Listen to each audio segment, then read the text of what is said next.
so incredible. And just another thing that kind of came out of nowhere again, that Epic changed the game with creative. You know what I mean? It kind of popped up out of nowhere. All these people, so many people, there were hundreds of people here because of creative. Yeah. And again, I know I talked to Scissors about it too. He can't believe just how far it's gone from his original runs he made to now it kind of inspired one of the 3 maps yesterday. For you, what was your favorite? Was it kind of the first one? Junkyard Juke. Hands down, Junkyard Juke is the most fun game I've ever played. I mean, if you're going to go in with a crew of like 32 people, if you can even muster up a crew of 32 people, like I want that to be a playlist where I can just go and play Junkyard Juke, and it just fills in 32 people. Hey. It's so much fun, man. I'm with that. What about, should we get the whole squad together? Or I'm down with. Oh, we totally should.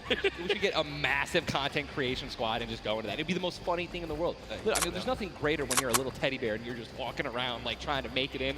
It's amazing, man. Hey, listen, it's all fun and games here. Obviously, the theme of this weekend, things going on outside of the fan festival. There's also the Battle Pass redemption. Everyone here has got tickets, has the commemorative tickets. So many things to look back on and remember these moments. For a lot of people here, whether they're players or the individuals, the fans who travel to New York City, such a legendary, iconic place to have this major event. You see again the crowd continuing to fill on in, just getting some final things set up for the game so we can get it all launched for you. But trust me, we're all eagerly awaiting the start as well. So many organizations represented throughout the weekend, and I have just received the word that we want. The game is ready to go. I'm ready. The first Vic Roy, man. Who's it gonna be, guys? All right, I want you guys to scream out your favorite duos right now, man. Let's make some noise. Who do you think's gonna win today? Scream it, make it. I want to hear. Oh, it's gibberish. None of it makes sense. I think I hear Mongrel, Nitro. Here we go, ladies and gentlemen. The Fortnite World Cup Finals duo competition begins right now. This is going to be intense. I mean, there's nothing more, honestly, nerve-wracking than the initial launch. Off the bus, man. You're flying. Someone's going to die. Someone's going to be eliminated. Who's going to be the first one? Yep. You don't want to be the first one knocked out in the World Cup. You know, I mean, literally, I knocked him like, it was the first game in the Pro-Am, and that was just amazing. You can't live that down. I don't want to be the first person knocking this. No, for sure. As now, we immediately hop on board with my pick to dominate today, Benji Fishy and Mr. Savage, and they're heading right towards Happy Hamlet, a place they've called home so many times, and this is contested. It's already contested. You're flying on into here, Ninja. The early game's so key, and already Benji Fishy trying to put shots down range with that revolver, but area is contested. You see they're kind of split from each other right now. What are their comms like in this exact moment? I mean, I think right now they're just going to be trying to hear exactly where these guys are, footsteps, any type of information they can pass off to one another is going to be very important. David practicing this landing. I'm pretty sure I watch these guys play literally every week because they're from EU, so they were before NA players. And yeah, exactly that was mentioned. They don't always land on top of them. And you're already at a disadvantage if you do land in the same house. You're just going to be getting less shields of one another, right? Less chances of getting shot and things like that. And I'm just interested to see how they're going to play this out. Are they going to be aggressive? Are they going to back down? Well, we just saw the first zone has been revealed, and it is a northern side zone, so anyone in Happy Hamlet not safe. Polar Peak, Frosty Flight, Paradise Palms, Lucky Landing, all not safe. We continue to keep an eye on this fight. 98 players remaining right now in this game. Now, we mentioned the increased material farming right now, so you're hitting a couple trees, you're getting 20, 30 materials like it's nothing. Let's shift our focus, though, towards the middle of the map here at Dusty Divot. Landjock and Punisher go out very, very early in this first game to Tetra and...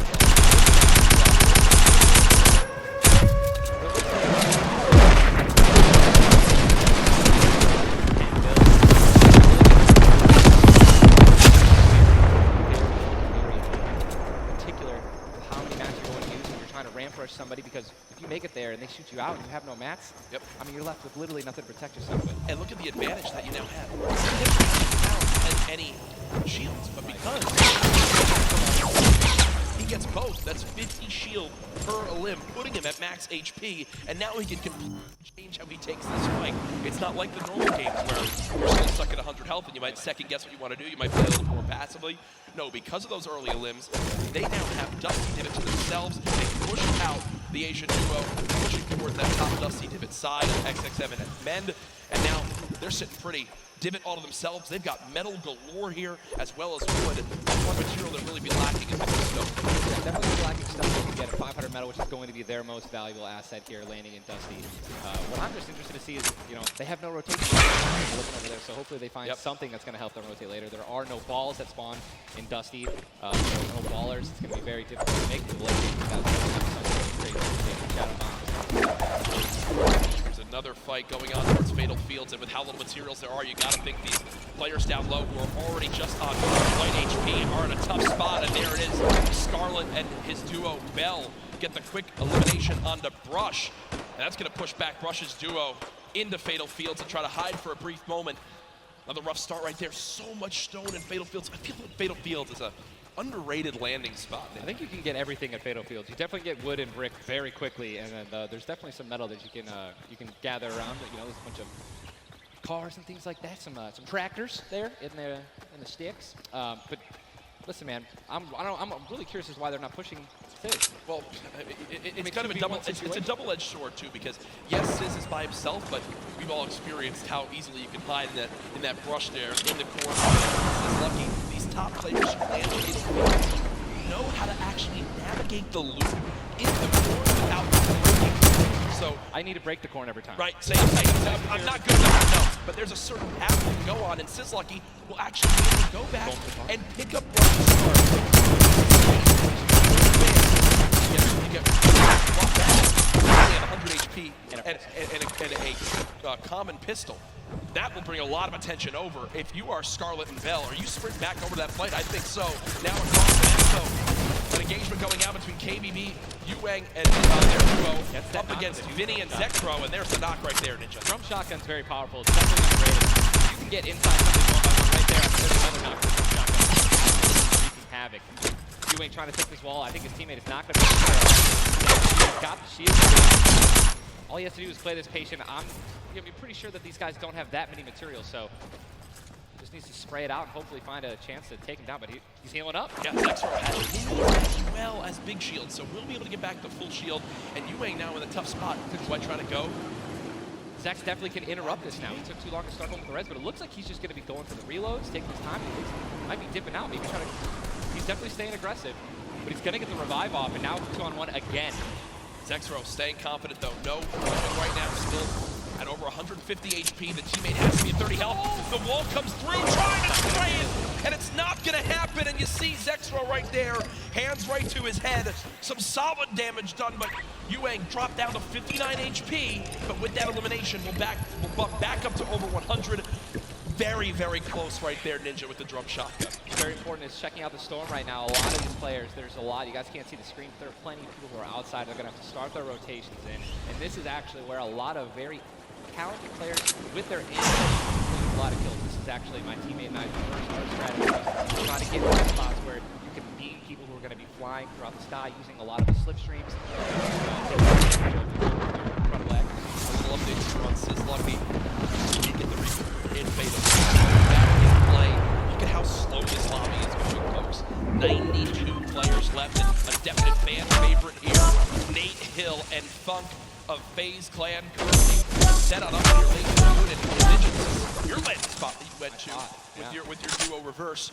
What are maybe some little tips and tricks for players at home who like to land here? Yeah, all right, so there's, go on the boat, on the ship, everything is like 200 wood, so you definitely want to go for those. You can easily get max wood in arena, and it's probably less than 10 seconds. And also there's some metal anchors in town that you can get for about 300 metal, which is, you know, like the most valuable material that you can get. I mean, I'm just 91 players. I mean, have we talked about Storm Search? I mean, we haven't yet.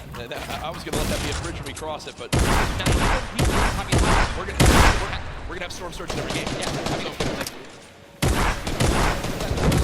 basically the team that has done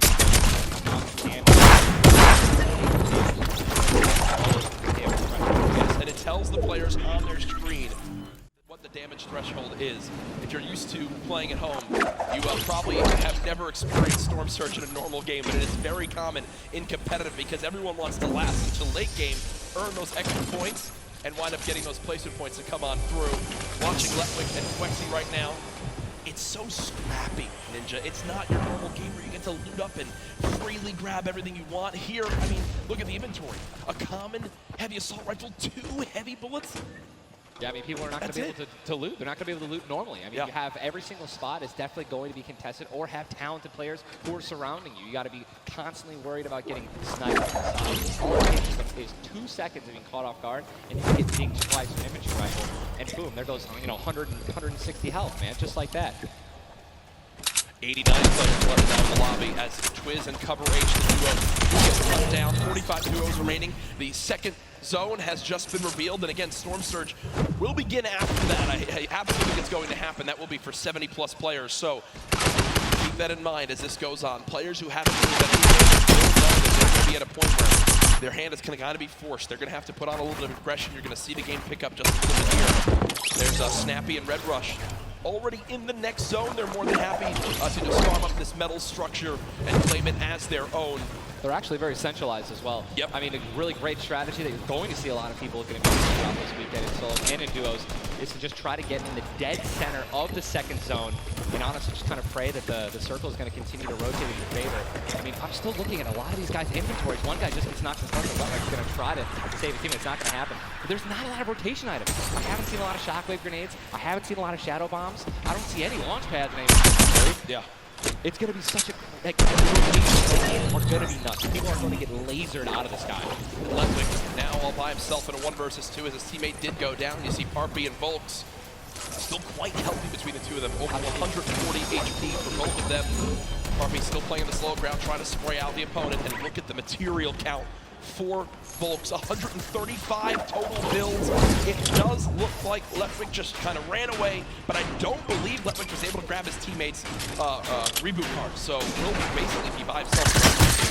You know, it's going to be almost impossible to perform alone when your teammate is not going to. 106 above, and you guys can see that, which means that if somebody who has 106 damage less than them, that is a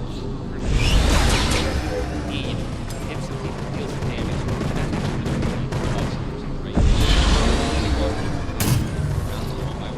Praying that the circle moves to them. You're gonna see some fights that are gonna be forced to break out because players need to get above that, or they're gonna die. They're not gonna be able to make it. Now moving towards the Dusty Divot Diner. You see Clicks and Skeptic. Yeah, the very young duo from NA East, and you just said yourself, I didn't even know you could farm this. Didn't even know you could get down there. This is the beauty of it, right? These are the top players in the world showing off the little things that they know that really no one else can pick up on. Many teams already stacking here as there's so many materials to be farmed up. And for a lot of players, Ninja, once they get max, they don't just stop there. They keep farming to have an excess for more if they need to expend a lot of materials quickly. On the bottom right of your screen, you see a fight going down in Salty Springs. A lot of grenades being thrown right there. That's going to be Serpent and Hype. Serpent and Hype is a decent spot. You're seeing, like, guys, staring at every single team is now in.